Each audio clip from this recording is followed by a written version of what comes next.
warahmatullahi wabarakatuh. Halo semua, perkenalkan nama saya Nafitun Hasanah. Di sini saya akan menjelaskan tentang hasil resume saya dari buku yang berjudul An Introduction to Literary Studies yang ditulis oleh Mario Clarer dan diterbitkan oleh Routledge pada tahun 1999. Chapter pertama yaitu apa itu sastra dan apa itu teks. Jadi, secara etimologis, kata literatur ini berasal dari kata Latin, yaitu literatura, yang berasal dari litera atau huruf, yang merupakan unsur terkecil dari penulisan abjad. Kemudian, kata teks ini berkaitan dengan tekstil dan dapat diterjemahkan sebagai kata, sebagai kain, yang berarti seperti benang tunggal yang membentuk kain. Kata dan kalimat pun membentuk teks yang bermakna dan koheren. Yang pertama, genre, jenis teks, dan wacana. Istilah genre ini biasanya mengacu pada salah satu jenis dari 3 sastra klasik yang berbentuk epik, drama, dan puisi. Dan kategorisasi ini sering membingungkan karena epik ini muncul dalam syair tetapi tidak diklarifikasikan sebagai puisi. Selain genre, istilah jenis teks juga telah diperkenalkan di bawah pengaruh linguistik. Kemudian yang kedua, istilah jenis teks mengacu pada saat kontroversial dokumen tertulis seperti buku petunjuk, khotbah, berita kematian, teks iklan, katalog, dan penulisan ilmiah. Kemudian istilah dari wacana ini seperti tipe teks yang digunakan untuk semua jenis ekspresi linguistik yang dapat diklarifikasikan. Wacana ini merupakan istilah yang paling luas yang mengacu pada berbagai manifestasi tertulis dan lisan yang berbagi fitur, tematik, atau struktural yang sama. Yang kedua yaitu sumber primer dan sekunder. Sumber primer menunjukkan objek tradisional analisis dalam kritik sastra yang termasuk teks dari semua jenis genre sastra seperti fiksi, puisi, ataupun drama. Nah, istilah sumber sekunder ini berlaku untuk teks semua artikel seperti esai, resensi buku, dan catatan ataupun komentar singkat tentang sesuatu hal yang sangat spesifik yang semuanya itu dipublikasikan terutama di jurnal ilmiah. Kemudian pembaca sumber sekunder ini harus bisa menelusuri kembali setiap kutipan atau paraphrase dari sumber di mana sumber itu diambil. Selanjutnya, chapter kedua yaitu tentang genre utama dalam studi tekstual. Jadi di dalam buku ini terdapat 3 jenis genre, yaitu fiksi, puisi, dan drama.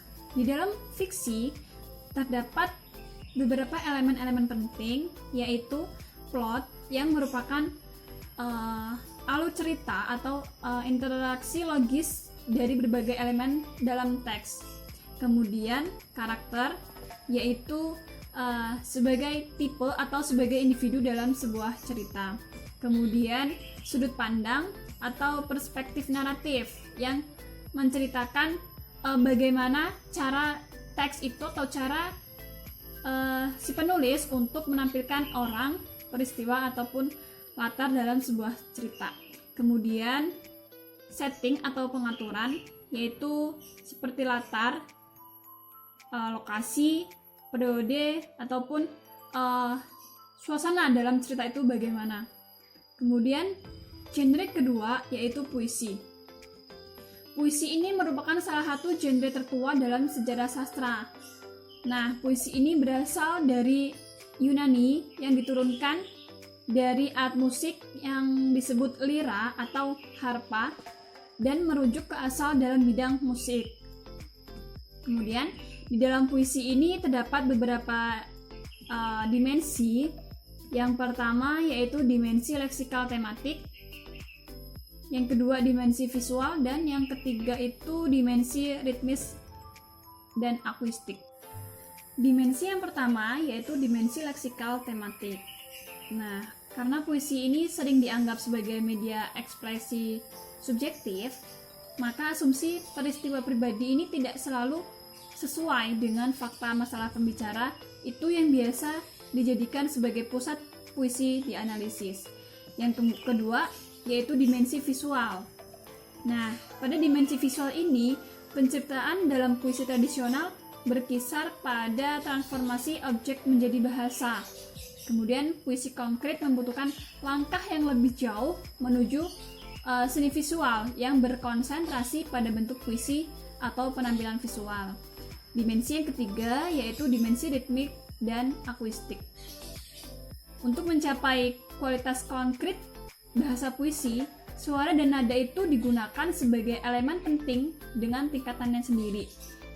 Nah, dengan memilih kata-kata yang tertua, kata-kata tertentu dalam satu baris atau bait, seorang penyair itu bisa menghasilkan suara atau nada yang berhubungan langsung dengan konten pernyataan dalam puisi tersebut. Genre yang ketiga yaitu drama. Drama atau pertunjukan seni menggabungkan verbal dengan sejumlah non-verbal atau cara optik visual yang termasuk panggung, pemandangan, pergeseran adegan, ekspresi wajah, gerak tubuh, tata rias, dan lain sebagainya. Di dalam drama terdapat elemen penting. Yang pertama yaitu teks.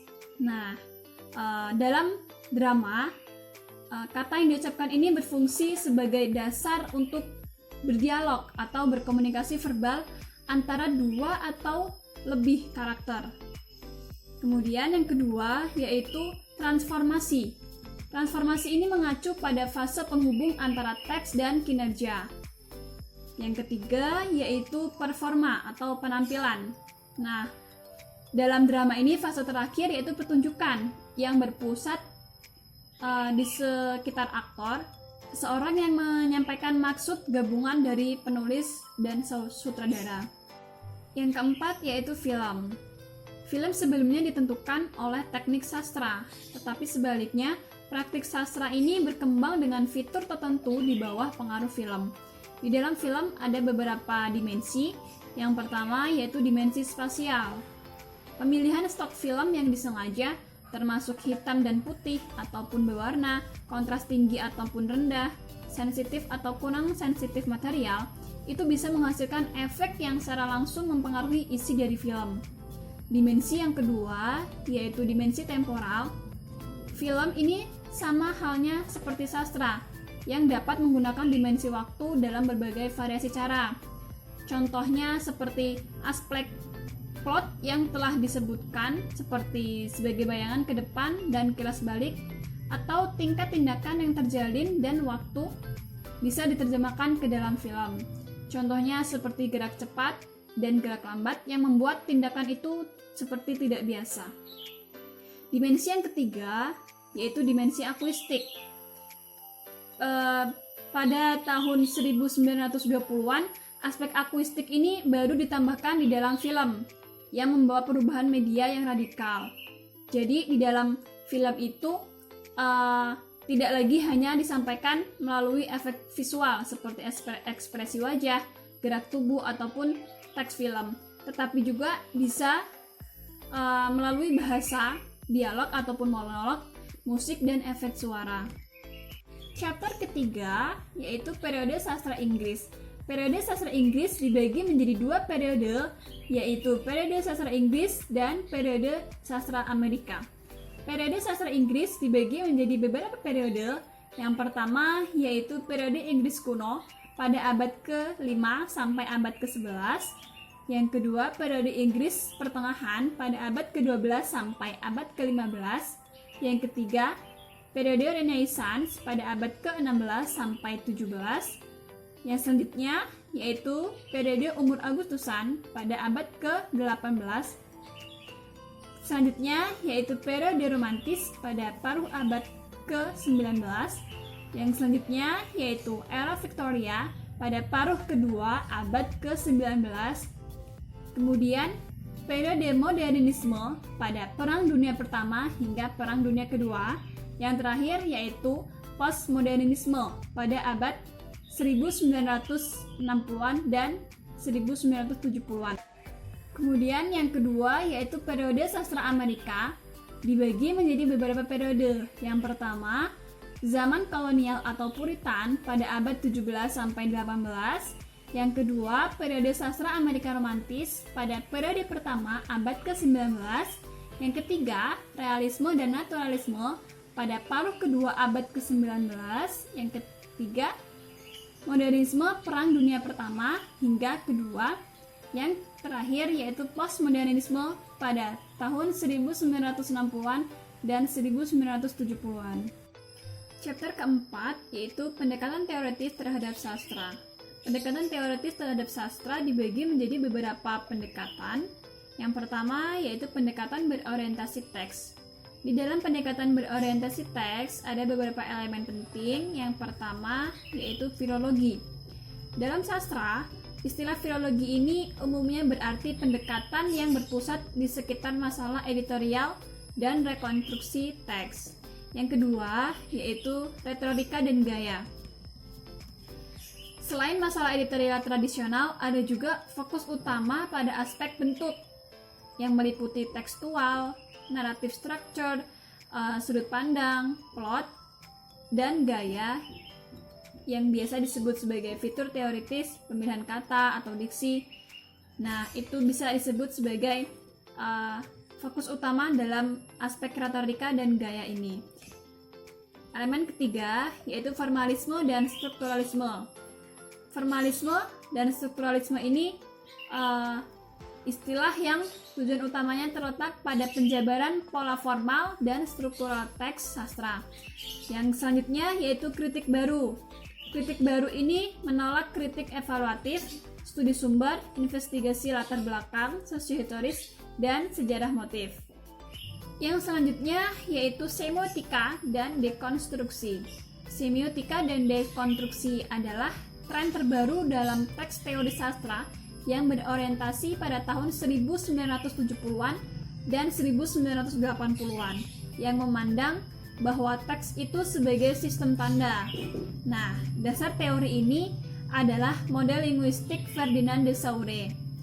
Ahli bahasa Swiss memulai dari anggapan bahwa bahasa itu berfungsi melalui representasi di mana citra mental berada dimanifestasikan atau diwakili secara verbal. Pendekatan yang kedua yaitu pendekatan yang berorientasi penulis. Pendekatan berorientasi penulis membangun hubungan langsung antara teks dan biografi penulis yang meliputi tanggal, fakta, dan peristiwa dalam kehidupan penulis yang disandingkan dengan unsur kesusastraan karyanya secara berurutan untuk menemukan aspek apa saja yang menghubungkan biografi pengarang dengan teks. Pendekatan yang ketiga yaitu pendekatan berorientasi pembaca. Pendekatan ini dikembangkan pada tahun 1960-an yang disebut teori penerimaan, teori respon pembaca, atau estetika penerimaan.